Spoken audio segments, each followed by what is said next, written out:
3 minute যদি একটা মানুষ অক্সিজেন না পায়, কয় মিনিট? একটু বলেন, কয় মিনিট? 3 মিনিট।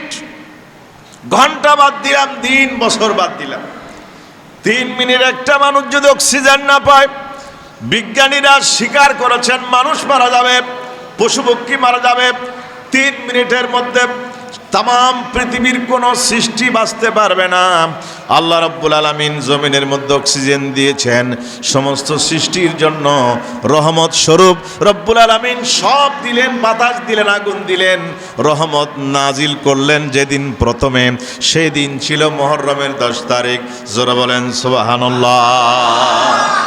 যেদিন রহমত নাজিল হয়েছে, আল্লাহ পাকের আসমান থেকে রহমত, এই যে মাহফিল চলতেছে, মাহফিলের মধ্যে অসংখ্য নিয়ামত, অসংখ্য রহমত আল্লাহ পাক দিচ্ছেন। কত নিয়ামত দিচ্ছেন, কত সওয়াব দিচ্ছেন, গুণে আপনারা কুল পাইবেন না।